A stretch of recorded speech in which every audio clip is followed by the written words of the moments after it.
Salam sejahtera dalam kasih Tuhan. Senang jumpa dengan Bapak Ibu Saudara sekalian melalui channel ini. Kali ini kita belajar dari 2 Korintus pasal 8 ayat 1 sampai ayat yang ke-15 dalam sorotan tema hendaklah kamu kaya dalam pelayanan kasih. Banyak orang memahami ada kekayaan secara material, tetapi kali ini kita akan belajar tentang kekayaan yang spesial, yang menarik, yang unik, yaitu kaya dalam pelayanan kasih. Nah, saudara sekalian, sebelum kita membahas tentang hal ini, mari kita berdoa meminta hikmat Tuhan. Kita berdoa. Ya Bapa, Allah yang pengasih dan penyayang, inilah kami anak-anak-Mu. Kami mengucap syukur Engkau menjaga memelihara kami sampai saat ini. Kini kami mau belajar dari firman-Mu. Kami terbatas adanya ya Bapa, tuntun kami dengan kuasa Roh Kudus, agar kami sungguh-sungguh mengerti firman-Mu dan beroleh kemampuan untuk melaksanakannya. Kami menyambut pewartaan firman saat ini dengan penuh sukacita di dalam nama Tuhan Yesus. Amin. 2 Korintus pasal 8 ayat 1 sampai ayat yang ke-15 berada dalam bingkai judul pelayanan kasih.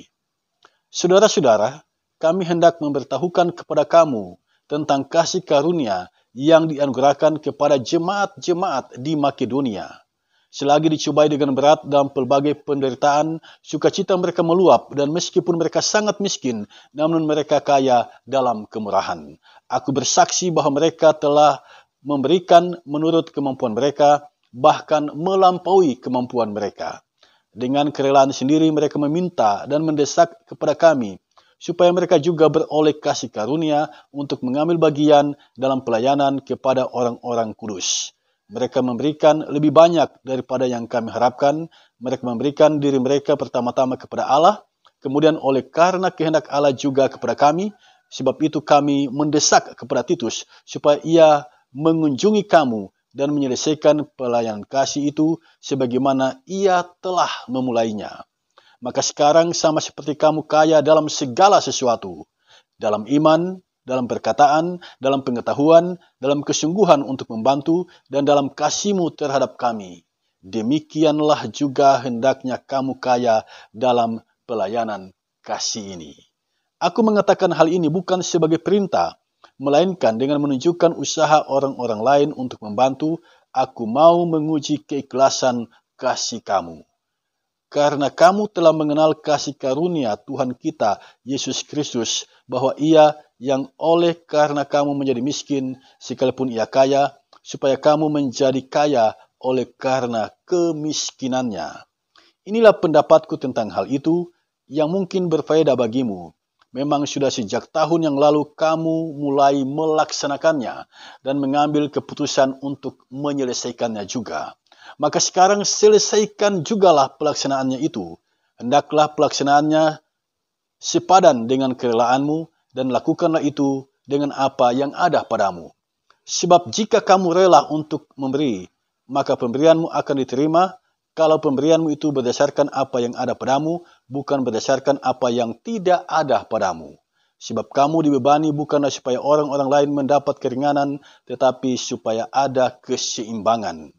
Maka hendaklah sekarang ini kelebihan kamu mencukupkan kekurangan mereka, agar kelebihan mereka kemudian mencukupkan kekurangan kamu, supaya ada keseimbangan. Seperti ada tertulis, orang yang mengumpulkan banyak tidak kelebihan, dan orang yang mengumpulkan sedikit tidak kekurangan. Jemaat yang dikasihi Tuhan, kitab 2 Korintus pasal 8 ayat 1 sampai ayat yang ke-15 ini dibingkai dalam satu tema khotbah dengan judul hendaklah kamu kaya dalam pelayanan kasih. Pertanyaan kita, apa yang dimaksud dengan kaya dalam pelayanan kasih? Apa dan bagaimana itu?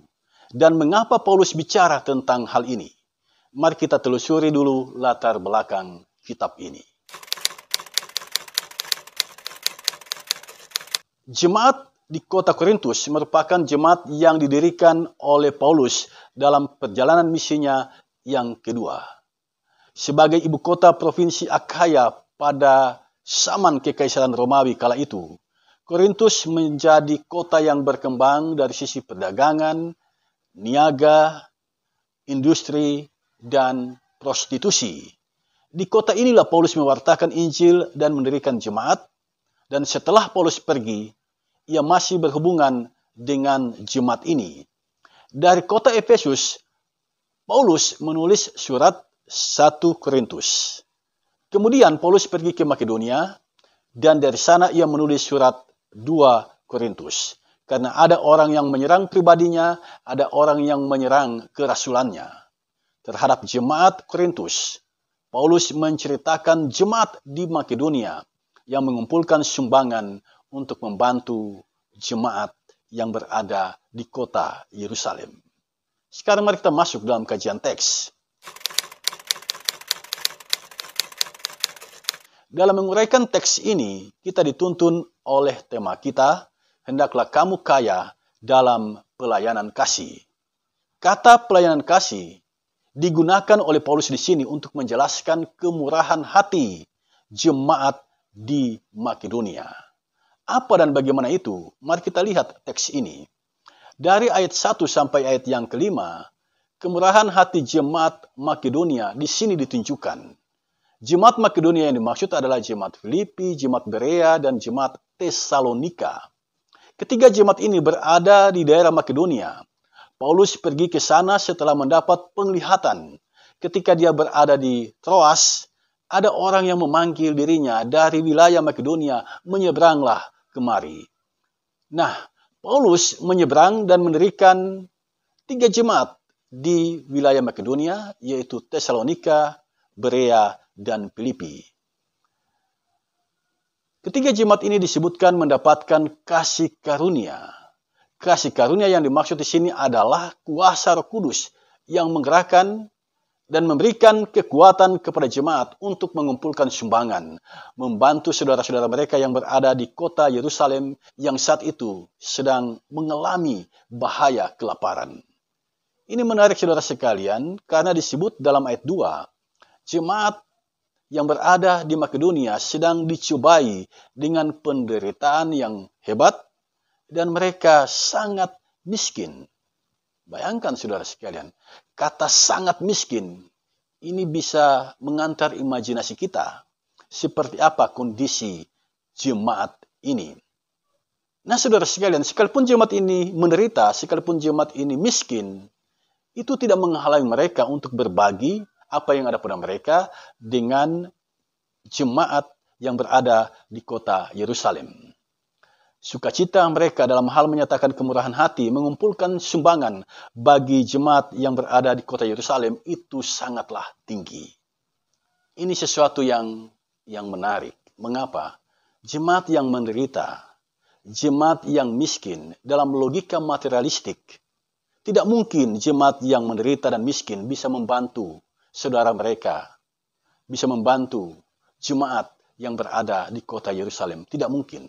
Tetapi di sini kita menemukan sebuah fakta bahwa ternyata ada jemaat yang seperti itu, yaitu jemaat-jemaat yang berada di Makedonia. Paulus bersaksi di sini, mereka memberi bukan menurut kemampuan mereka, tetapi melebihi kemampuan mereka. Wow, luar biasa saudara sekalian.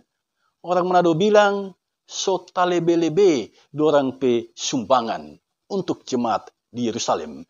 Dan bukan hanya itu, dalam ayat 4 kita membaca mereka mendesak Paulus agar bisa mengambil bagian dalam pelayanan terhadap orang-orang kudus. Orang-orang kudus adalah bahasa lain untuk orang-orang percaya atau orang-orang yang telah menerima Yesus sebagai Tuhan dan Juru Selamatnya, atau yang kita sebut jemaat. Nah, itu berarti jemaat di Makedonia mendesak Paulus agar mereka juga dilibatkan dalam pelayanan terhadap jemaat. Dilibatkan oleh Paulus di sana. Ini luar biasa saudara sekalian. Pemberian diri yang prima. Mengapa bisa begitu? Dalam ayat 5, Paulus memberikan jawabannya. Karena mereka telah memberi diri untuk Allah. Dan kemudian oleh kehendak Allah, mereka memberi diri membantu Paulus dan teman-temannya dalam penginjilan. Jadi kalau orang sungguh-sungguh telah memberi dirinya kepada Allah, maka otomatis dalam dirinya mengalir satu semangat hidup untuk membantu sesamanya, untuk meringankan kesusahan sesamanya. Dalam ayat 6 sampai ayat yang ke-9, jemaat di Korintus dimotivasi oleh Paulus agar mengikuti jemaat di Makedonia.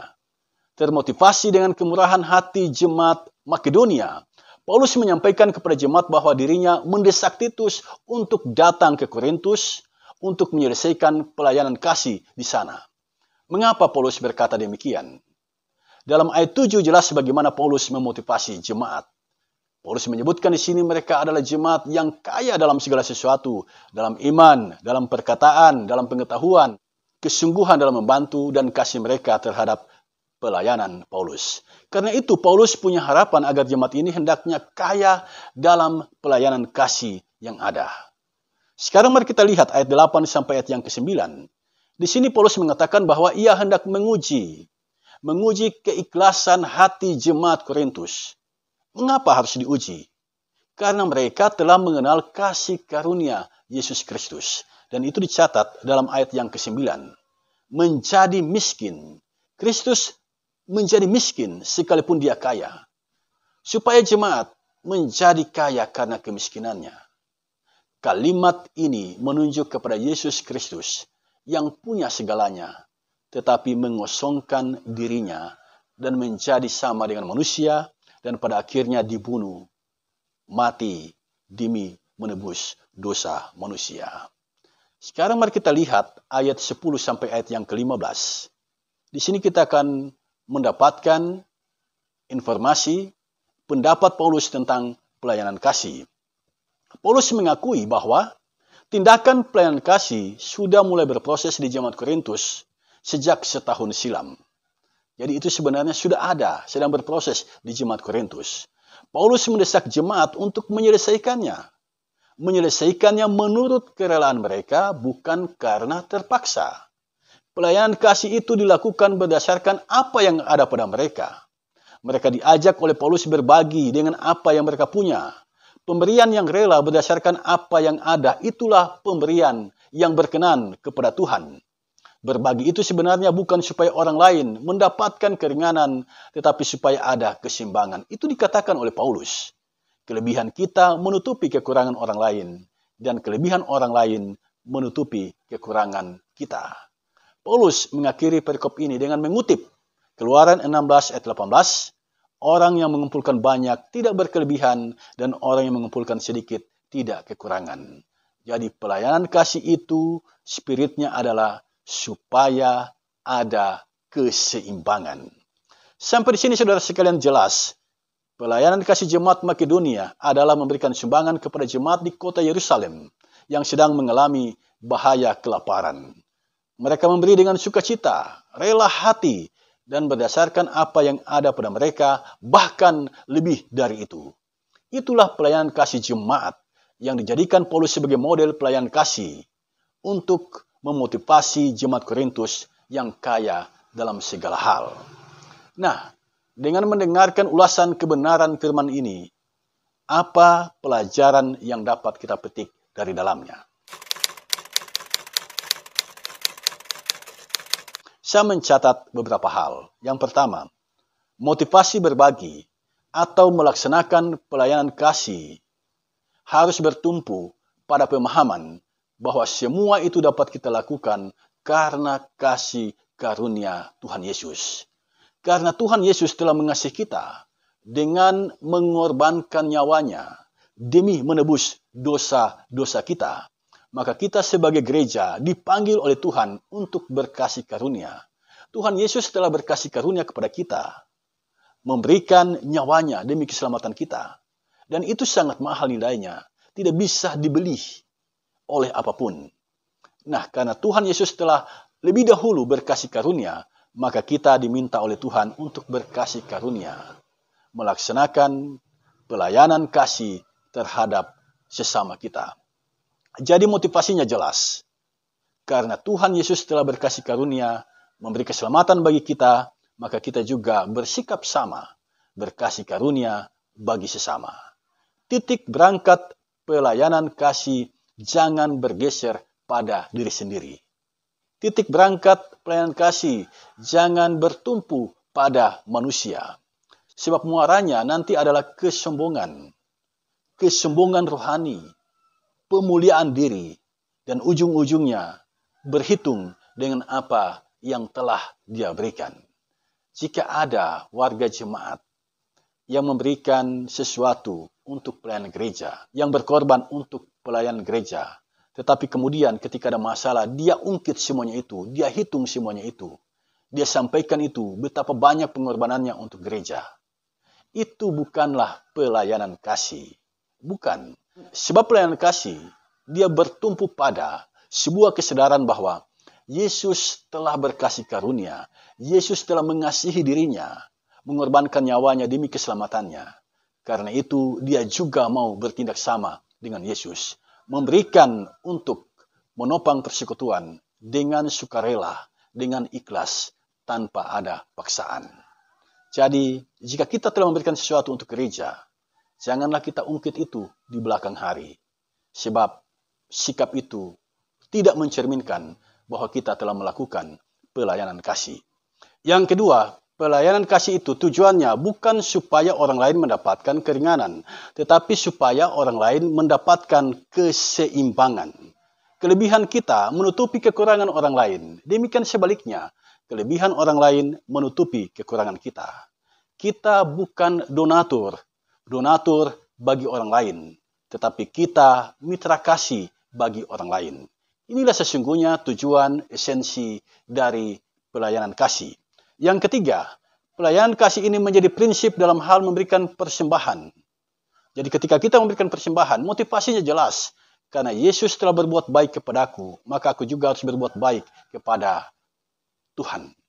Karena Kristus telah berkasih karunia kepadaku, maka saya juga harus berkasih karunia dalam pekerjaan Tuhan. Dan apa yang saya berikan kepada Tuhan itu harus dengan sukacita, dengan sukarela, dengan ikhlas, dan memberi apa yang ada padaku. Yang keempat, berbagi kasih terhadap sesama tidak harus menunggu hingga kita menjadi kaya. Ketika kita punya semangat untuk berbagi kasih, janganlah menunggu sampai kita kaya, tetapi apa yang ada pada kita yang dapat kita berikan kepada orang lain untuk meringankan kesusahan mereka, untuk meringankan penderitaan mereka, itu harus kita berikan. Jadi berbagi kasih itu berdasarkan apa yang ada pada kita. Jadilah pribadi yang senang berbagi ilmu, berbagi pengetahuan, berbagi harta, berbagi keahlian, berbagi semangat, dan lain sebagainya. Mengapa? Karena di dunia ini banyak orang kaya, tetapi banyak juga yang pelit. Banyak orang ahli, tetapi banyak juga yang menyembunyikan keahliannya. Banyak orang berilmu, tetapi ilmunya itu tidak dibagi kepada sesama. Orang Kristen bukanlah orang yang pelit berbagi. Orang Kristen hendaklah kaya dalam pelayanan kasih karena mereka telah menerima kasih Allah di dalam Yesus Kristus yang menyelamatkannya.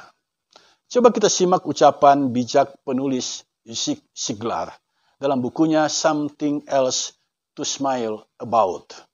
Pada halaman yang ke-147 dia menulis kalimat ini. Jadilah seorang pemberi. Kepada semua orang berilah kasih. Kepada diri sendiri berilah hormat. Kepada seorang sahabat, berilah hati Anda. Kepada seorang musuh, berilah pengampunan. Kepada anak Anda, berikanlah mereka teladan yang baik. Kepada orang tua, berikanlah kepatuhan dan kebanggaan lewat perilaku Anda.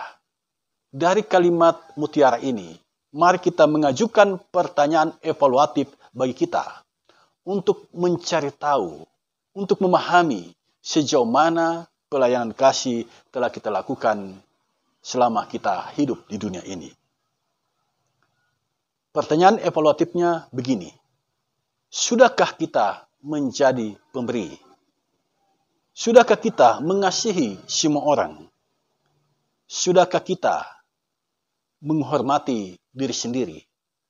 Sudahkah kita memberikan hati kepada sahabat-sahabat kita? Sudahkah kita menjadi teladan bagi anak-anak kita? Sudahkah kita menunjukkan kepatuhan dan kebanggaan kepada orang tua kita melalui perilaku kita? Jika sudah, berbahagialah kita. Itu berarti kita telah bertumbuh sebagai pribadi pemberi. Kita telah bertumbuh sebagai pribadi yang melaksanakan pelayanan kasih. Itulah sesungguhnya pelayanan kasih yang sejati. Tetapi jika belum, segeralah benahi hidupmu. Mintalah kekuatan Roh Kudus agar engkau bertumbuh menjadi pemberi, sehingga hidupmu menjadi pelayanan kasih bagi sesamamu. Demikianlah kebenaran firman Tuhan yang saya sampaikan di kesempatan ini. Roh Kudus pasti menolong kita menerjemahkan kebenaran firman Tuhan ini menjadi lebih mudah dimengerti dan dapat kita laksanakan di sepanjang perjalanan kehidupan kita. Tuhan Yesus memberkati kita semua. Amin.